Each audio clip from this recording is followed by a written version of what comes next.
Hey everyone, we are out on the front deck today and we're gonna do some more planting, and I actually only have 2 raised beds left on both decks to plant and then a bunch of pots that I'm still gonna figure out what to do with. But let me show you the raised bed that we're gonna plant today. We're gonna be sowing some sunflower seeds. We are going to be emptying out the bed because there's still stuff in it. I know I'm gonna plant some zinnias, and I don't think I know what else I'm gonna put in there yet, but let me show you the bed we're gonna work on today.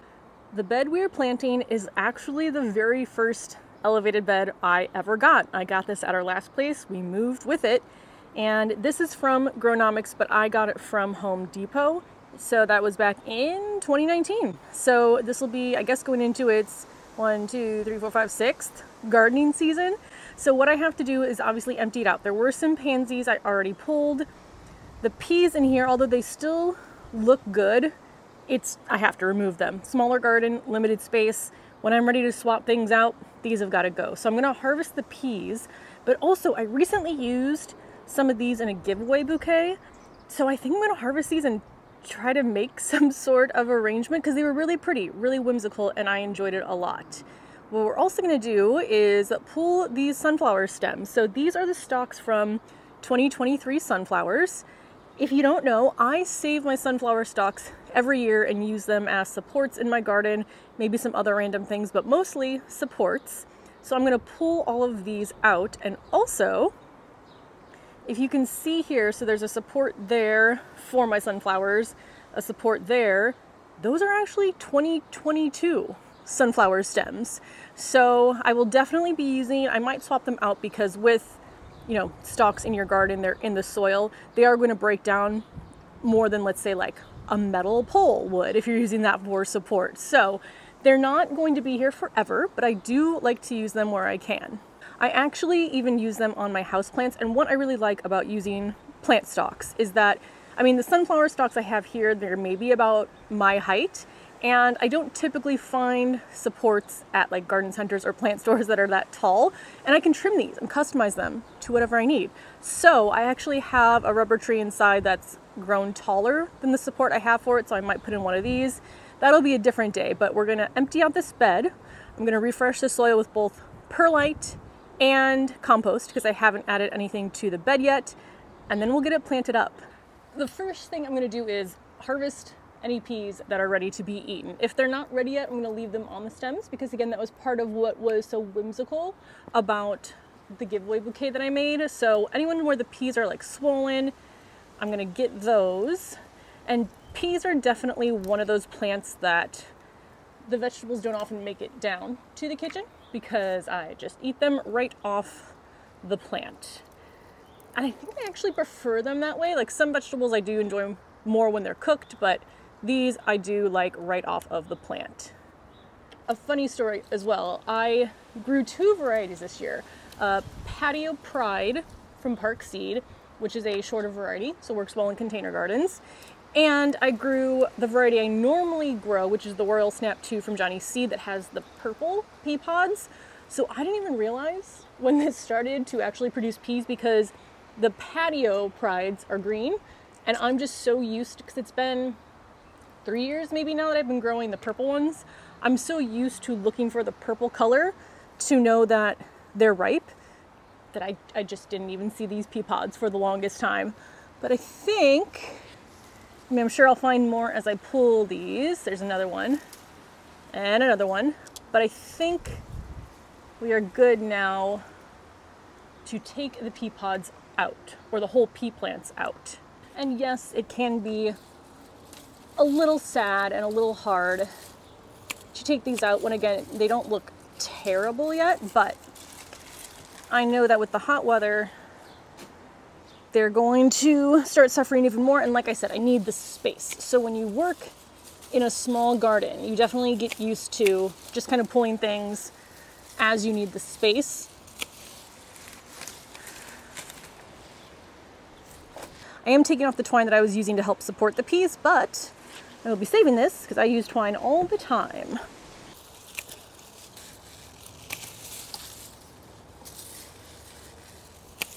Now I'm going to take out the sunflower stalks. I will worry about removing all of the root balls, both the peas and the sunflowers, in a little bit, but I am excited to be able to continue to use these stalks.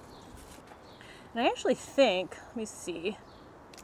No, I am going to replace the ones from 2022 because you can see, well, you can't feel it, but they are breaking down just from being in the wet soil. So I can still use the top that was above it though for something else.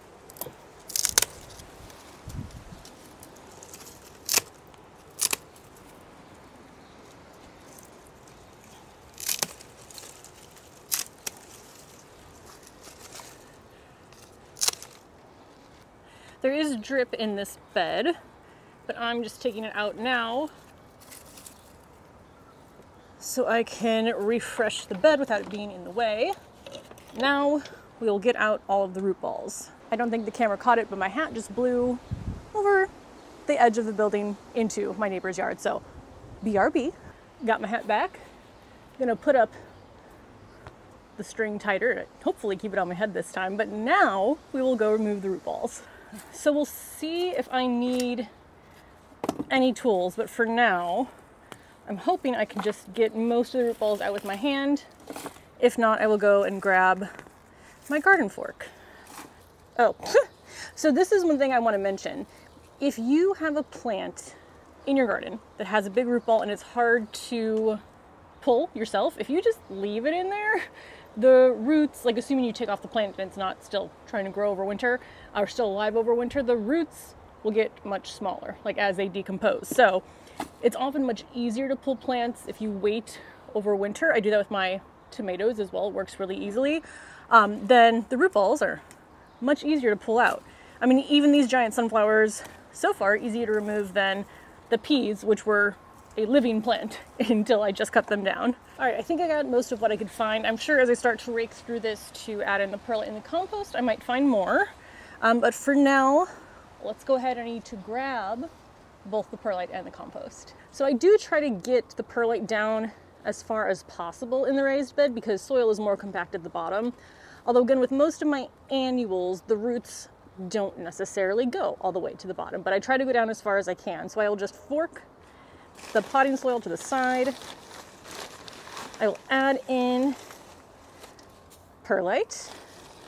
I don't really measure a certain amount. I know a lot of people that I talk to recommend, like if you're making, let's say, a fresh batch of potting soil, it's like a ratio of 1:4 in terms of perlite to potting soil. But I just kind of go until it feels right and fluffy. Like I might add in just one more handful here. And do be careful too, because it's windy today and the bags can blow away. All right, I think I'm liking how this section is feeling. And because I have to kind of push soil back and forth, I do work in sections. So now I'll go to this middle section. This part is definitely feeling a bit more compact in here as well. And I'm just still kind of working in this way. So digging up a space with my fork and then raking the perlite into that section. All right, I'm just gonna add some to the top because most of that went into the lower part of the bed. And rake that in.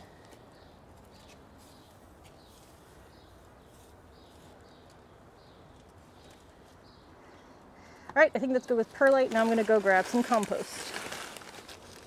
I'm using mushroom compost this time. Again, I'm not really tied to any particular brand of compost, and I've used this one before, and I like it. So I'm just gonna add about 1 inch to the top here, and same thing, work it in. Not all the way down though. Like I said, I tend to keep the nutrients that I'm adding near the top, since the roots of the annuals don't often reach the bottom of the bed.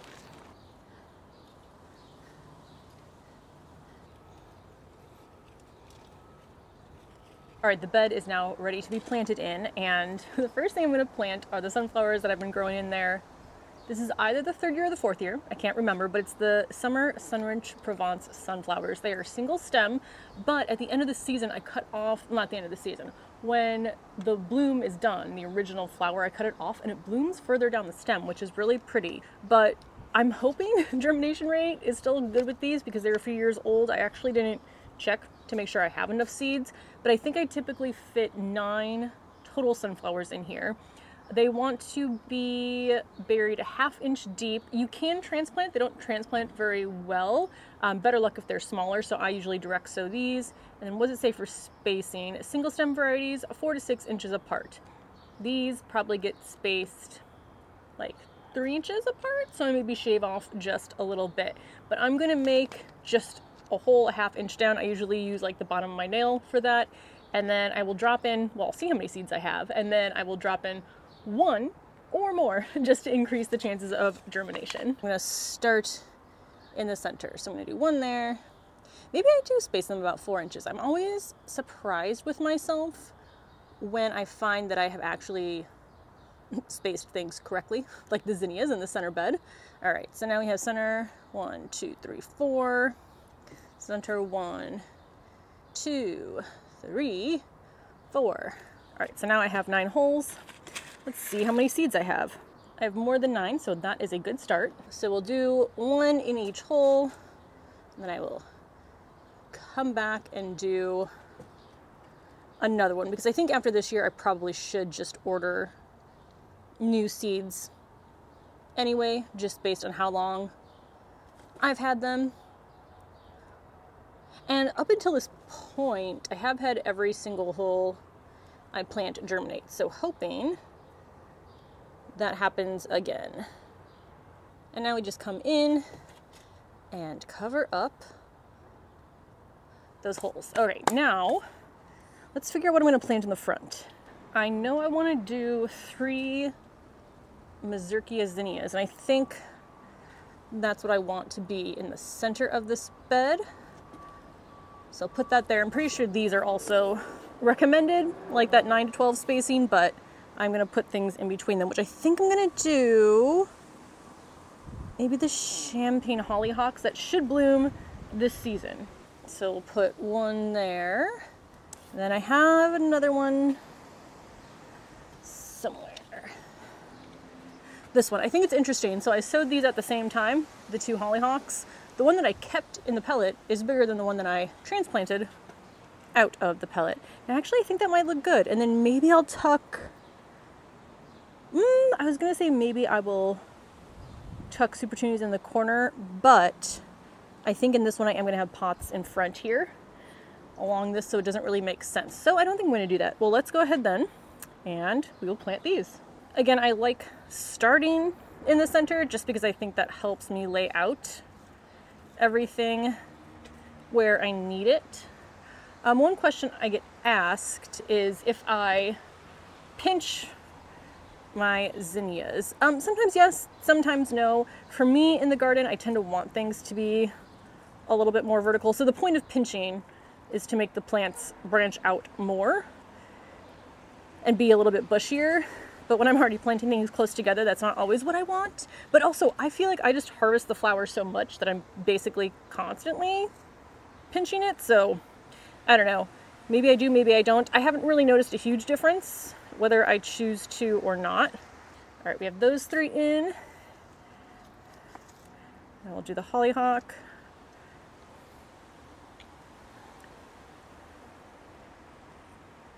I am hoping these flower in the first year, because I can't always guarantee that plants survive winter if I don't bring them into the garage. All right, I think that's good. And I am going to try to resist adding anything else because I think that's enough. So now I just need to water everything in.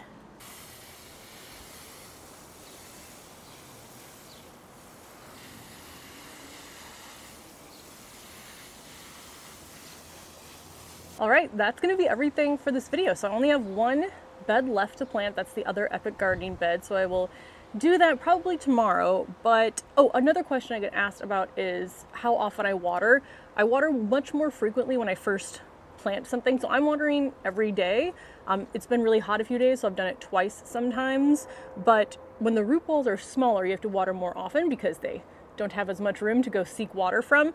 Also, maybe this is just a me thing, but I often forget to water where I directly sowed seeds outside, because if I can't see them, I forget that they're there. So do make sure that you're also watering wherever you direct sowed. But yeah, that's everything for this video. I'm excited to have another bed planted up. One more to go, and then a bunch of other pots.